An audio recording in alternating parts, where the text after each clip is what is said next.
Dando continuidade ao vídeo anterior, esse é meu livro. No vídeo anterior eu apresentei a lenda da Pedra Grande e falei que a lenda da Pedra Grande está atrelada a uma outra lenda, que é a lenda da serpente. A lenda da serpente eu não vou recitar dessa vez, porque eu vou contar a história dessa lenda, como é que ela surgiu. Eu fui criancinha lá no Transual, e lá por lá, naquela época, por volta de 1960, apareceu lá um lunático, um camarada religioso, desses camaradas que fica totalmente fora de si. E ele fazia a pregação. E aí ele saiu dizendo pela cidade que ali na Pedra Grande tinha uma serpente. Que a serpente ia invadir a cidade, que ia alagar tudo, aquela coisa toda. E segundo ele, a serpente tinha o rabo preso na parte da igreja de São Benedito e a cabeça na Pedra Grande. Olha que loucura. Essa história se propagou e muitos escritores escreveram do jeito que ela foi contada, que ela foi inventada por esse profeta. Eu nunca me conformei com essa versão. Essa que é a verdade. Porque eu cheguei à conclusão que não existia lógica. Se a serpente é o rio Mearim, então o rio Mearim não nasce debaixo da igreja de São Benedito. E nem deságua na Pedra Grande. Se é o rio Mearim, ele vem de muito longe, lá quase perto do Pará, onde ele nasce, e deságua no mar. Aí eu resolvi investigar essa história. Aqui em São Paulo tem uma cidade que chama-se São Luís de Paraitinga, que também tem uma lenda semelhante à lenda de Pedreiras. E acho que em 2010, 2011, 2012, houve uma enchente em São Luís de Paraitinga que arrasou tudo, arrasou toda a cidade. Aí essa história veio à tona da lenda da serpente. E eu conversando com alguns amigos, escritores de lá da cidade, e eu contei também sobre a lenda da serpente da minha cidade, e ele falou, não, é a mesma lenda, só que uma acontece em São Luís de Paraitinga e a outra acontece em Pedreiras do Maranhão. E que na realidade a serpente é o rio, que ele faz curvas igual uma serpente e passa por Pedreiro e vai embora. Portanto, essa história de que o rabo está preso na igreja de São Benedito, que a cabeça está na Pedra Grande, isso tudo é ficção.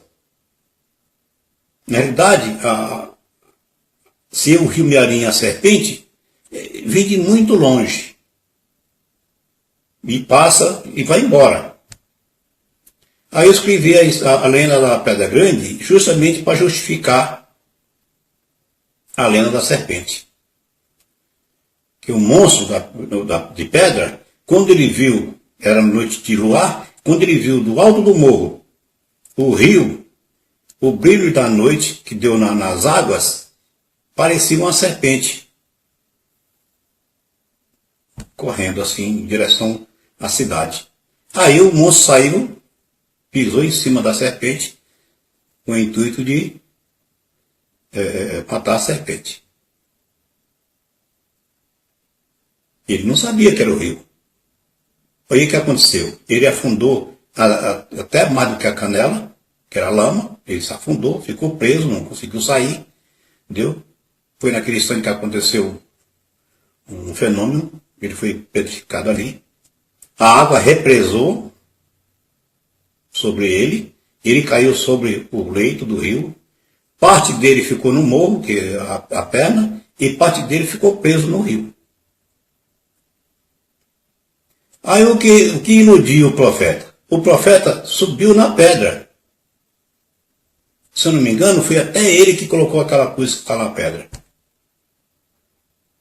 De lá do alto da pedra, ele conseguiu ver o rio Mearim estreitando na pedra, o que dava para iludir que fosse um rabo de uma serpente.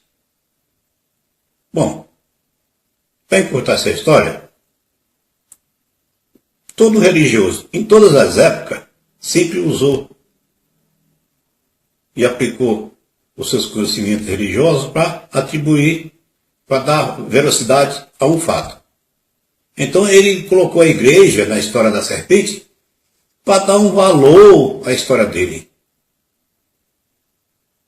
Mas essa história dele é completamente fora de propósito. Porque se a serpente é o rio Mearim, o rio passa pela cidade e vai embora, não fica preso na igreja São Benedito. E aí eu escrevi a lenda da serpente, justamente falando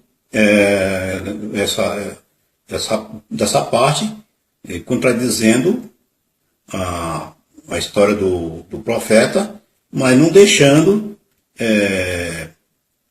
de contar a história do profeta, de que a lenda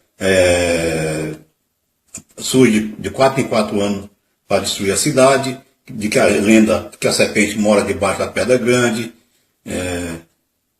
mas eu deixo claro que a serpente, na realidade, é o rio Mearim. Né? Porque até então, quem escrevia a lenda da serpente, outros escritores, amigos meus, inclusive Pedreira, não deixava claro isso. Né?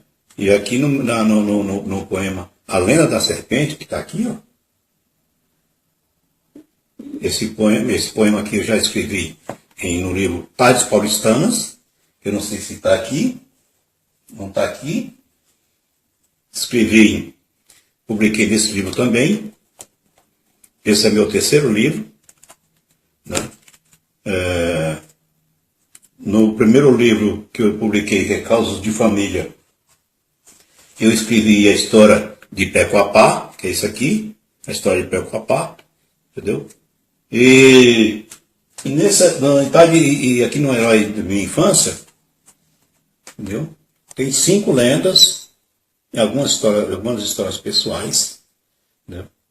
Que no decorrer deste ano eu pretendo passar para vocês. E hoje o que eu queria falar era de dar um esclarecimento sobre a lenda da serpente, que todo mundo fala, mas como é uma lenda, cada um tem a sua versão, e essa é a minha versão, não é só a versão minha, como a versão de outras pessoas que conheceu a lenda da serpente de São Luís Paraitinga, e que é a mesma lenda, é um rio que passa pela cidade, e que as curvas sinuosas do rio faz parecer uma serpente. Basta você entrar no mapa do Google que você vai ver exatamente o desenho de uma serpente saindo em direção saindo do lado da pedra, do lado da pedra grande, em direção à pedreira, à trilhada do vale. Bom, eu espero que eu tenha esclarecido essa história, porque é uma história que corre o mundo e as pessoas acabam distorcendo a lenda, colocando fatos que não é verídico, que não tem pé nem cabeça. Né? Quando eu escrevi a lenda da Pedra Grande, também estudei o fenômeno. Só um monstro de pedra teria aquela conformação. Uma pedra montada em cima da outra, né? Que é para ele se movimentar. Né? Porque se fosse uma pedra única, surgida da natureza ali, ela teria uma conformidade diferente, não seria blocos de 2 toneladas, 3 toneladas, uma montada em cima da outra. Agora, você imagine há 1000 anos atrás, como é que alguém ia colocar blocos de pedra de 1 tonelada, uma em cima da outra. Né? E por isso que a Pedra Grande intriga muitas pessoas como é que surgiu aquela pedra lá. E a topografia do Maranhão, embora seja de montanha, não é uma topografia que tenha rocha. Tem muito mato, muita montanha, mas rochosa não é. É raro você achar uma rocha grande no Maranhão. Você anda o estado inteiro, você não acha. E aquela pedra lá, a Pedra Grande, nos admira muito porque é única. Foi colocada lá como se tivesse colocado de alguém e colocou de propósito. Que na realidade, segundo a lenda, era um monstro. Só que quando ele pisou no rio, ele ficou atolado no rio, ficou preso. Aí a água foi represando, derrubou ele. Algumas pedras foram em direção ao Bacabal. Eu ainda era criança, assim, tinha 6 anos, 7 anos, que eu pescava. Eu ainda pesquei em cima de alguns blocos dessas pedras do monstro. Isso por volta de 1963, 62. Então, o que ocorre? O que eu conto aqui, parte, são experiências vividas, que eu vivi lá. Eu era criança.